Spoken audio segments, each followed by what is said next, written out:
Ini tradisional, ini recurve, ini compound.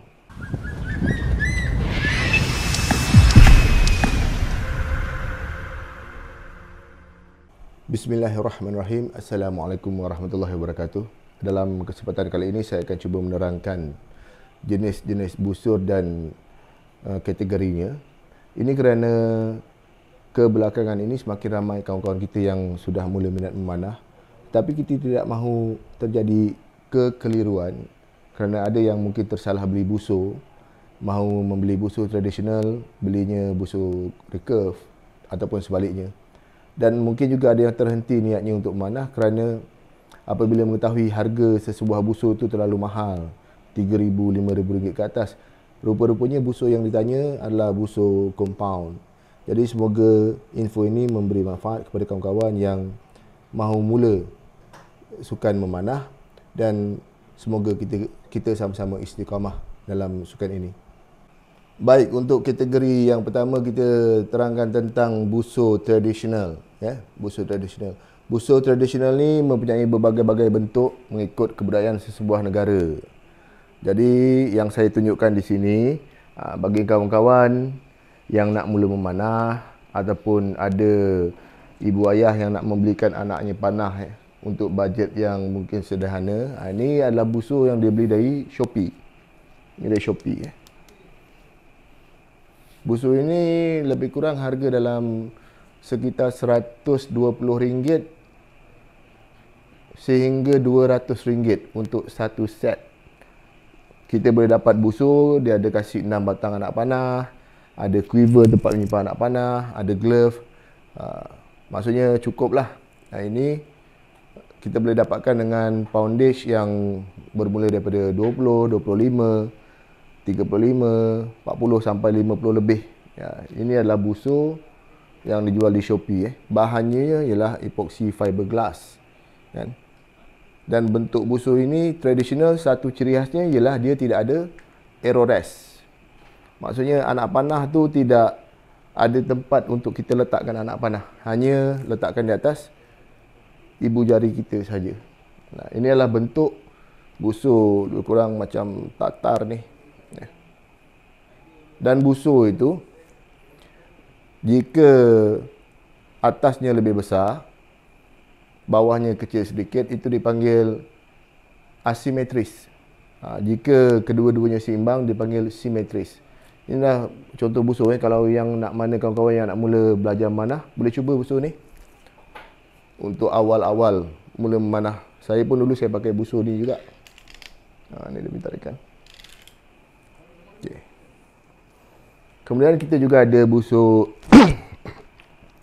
yang dilapisi kayu, selapis demi selapis, dipanggil busur laminasi, laminated. Ini adalah contoh busur Assyrian. Busurnya panjang tapi brace height-nya agak rendah. Ini Assyrian bow dengan 50 pound. Jadi untuk orang-orang yang tinggi sesuai pakai busur ni. Tidak bermaksud orang rendah tak sesuai, boleh saja kan. Sebab ada sebahagian negara yang walaupun orangnya berbadan rendah, tetapi sewaktu menunggang kuda mereka masih menggunakan busur-busur yang tinggi, yang panjang. Ini adalah busur Assyrian 50 pound.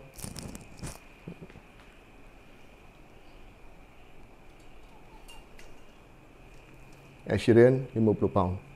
Laminated. Di samping itu juga kalau di Malaysia ni, antara busur-busur yang terkenal dan sering dipakai oleh pemanah-pemanah di Malaysia adalah busur Korea. Ini contoh busur Korea.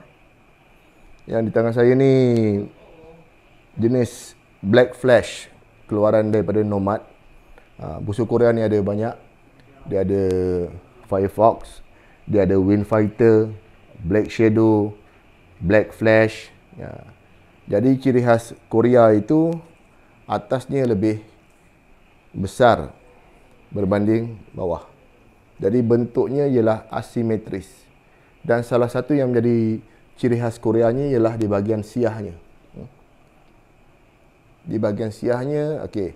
Ini ialah bentuk ciri khas busur Korea. Busur Korea ini dia lebih lembut tarikannya berbanding busur Turkis. Kerana apa? Jika dikatakan busurnya seberat 40 pound ataupun 40 lbs, untuk mendapatkan berat 40 lbs itu kita kena menarik sepanjang 31 inci.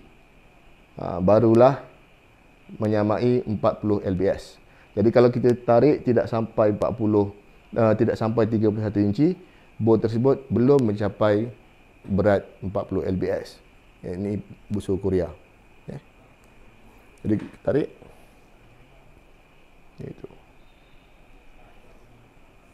Busur Korea.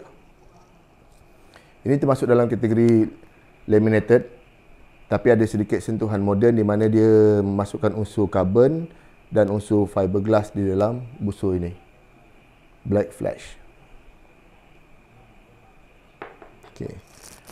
Dan di samping itu juga di Malaysia ada mengeluarkan produk-produk sendiri daripada boya-boya tempatan, yang mana bahannya dari segi asasnya menggunakan epoxy fiberglass. Okey. Ini adalah buatan boya tempatan. Kita boleh dapati, boleh hubungi kawan-kawan mana yang buat boya, support produk tempatan kita, kan?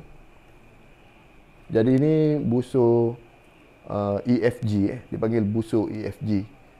Berat busur ini sekitar 35 lbs. Ini adalah busur pertama saya. Sebelum pakai ni saya pakai busur Shopee. Ni busur pertama saya.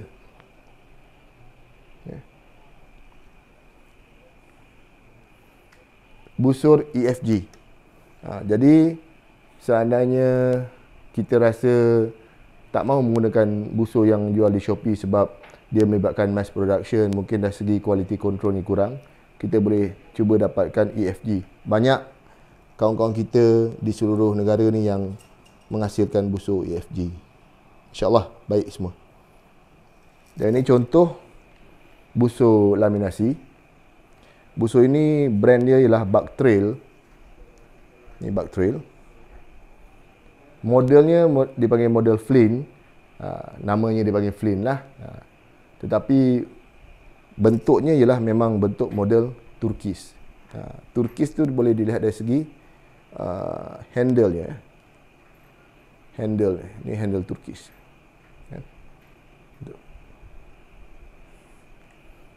Ini ciri khas Turkish. Busur ini seberat 40 lbs. Laminasi.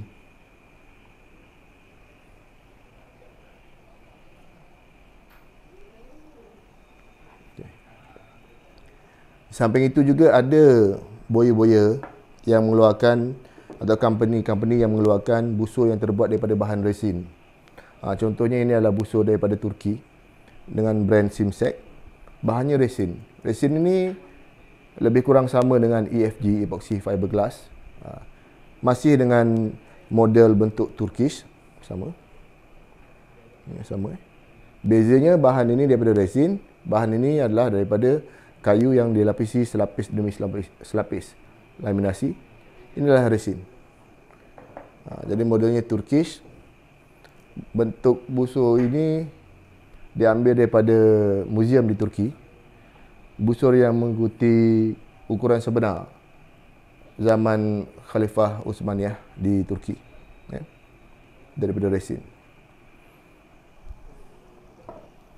Kemudian kita ada juga masih busur yang diperbuat daripada resin, daripada Simsek Bow. Busur ini bentuknya kremian tatar. Dengan ukuran yang sama juga, diambil daripada ukuran yang sama di Muzium Turki. Kremian tatar dikatakan dipakai oleh tentera-tentera Mamluk pada zaman itu. Dan kremian tatar ini dia lebih panjang daripada Turki, daripada bow Turki.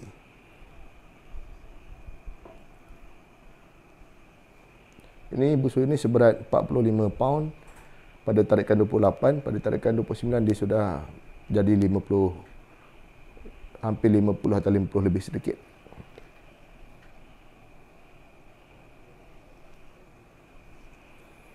Baik, itu pengenalan tentang busur tradisional Selepas ini kita akan pergi ke busur recurve dan busur compound. Baiklah, untuk busur yang berikutnya, ni dipanggil busur recurve. Busur recurve ini juga dipakai dalam pertandingan acara-acara sukan, ya. Dan juga untuk peringkat-peringkat sekolah juga ada yang mengetengahkan sukan memanah ini dan memakai busur recurve. Ya, bentuknya seperti ini. Hampir sama seperti compound kerana dia memiliki arrow rest. Arrow rest maksudnya tempat meletak anak panah di sini. Ini adalah busur recurve.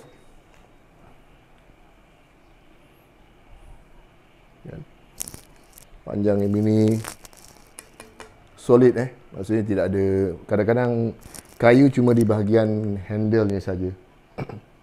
Inilah busur recurve. Yang ini adalah bulu arnab untuk menghasilkan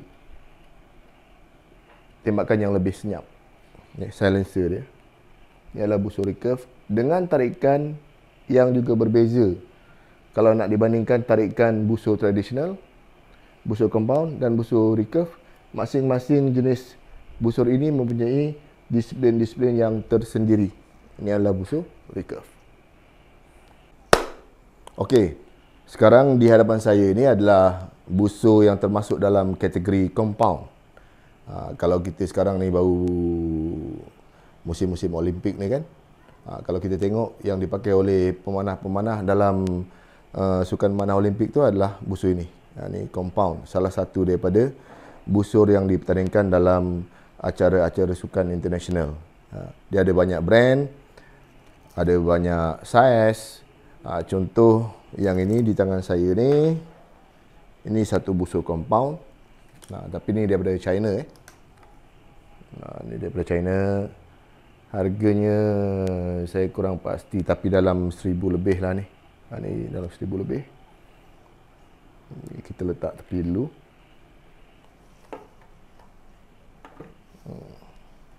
Kemudian kita ada di sini. Ini busur Hoyt, brand Hoyt. Ini brand Hoyt. Compound bow. Dia pegang gini. Jadi dia ada satu pemicu untuk menarik busur ni. Ditarik dan di lock. Di lock. Dia diam seketika, kemudian ada satu button untuk kita riliskan anak panah. Arrow. Ini untuk brand Hoyt. Kita ada banyak brand di pasaran. Contoh yang ini ada brand Hoyt, ada brand PSE, ada brand Matthew. Banyak lagi lah brand-brandnya. Kita letak bawah dulu.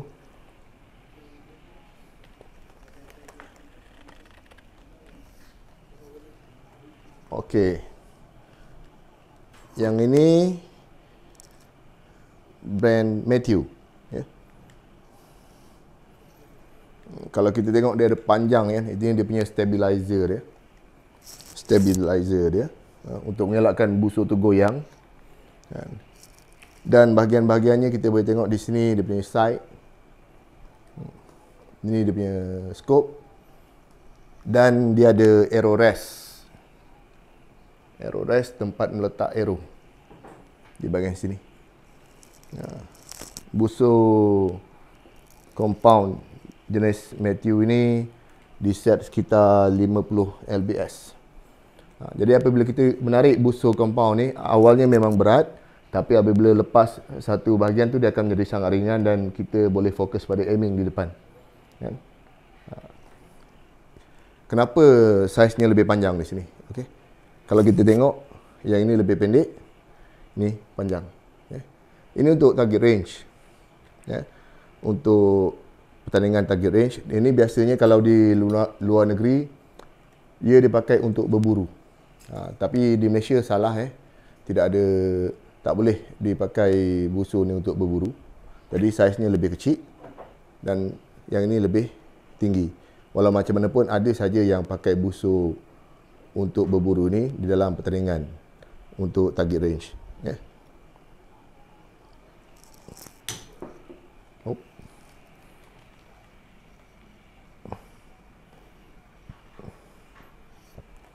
Okey, yang ni jenis PSE. Nah, ni adalah busur PSE, lebih compact, solid, bahannya daripada karbon, kan? Ganas lah, brutal.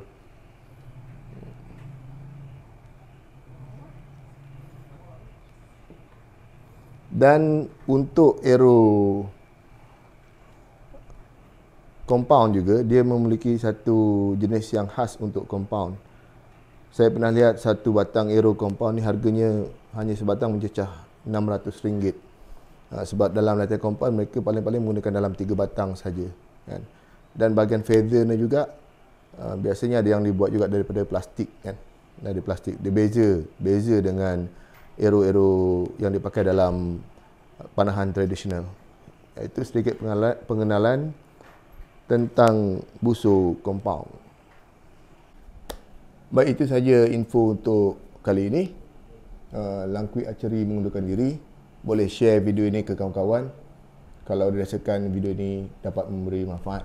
Sekian, Assalamualaikum warahmatullahi wabarakatuh.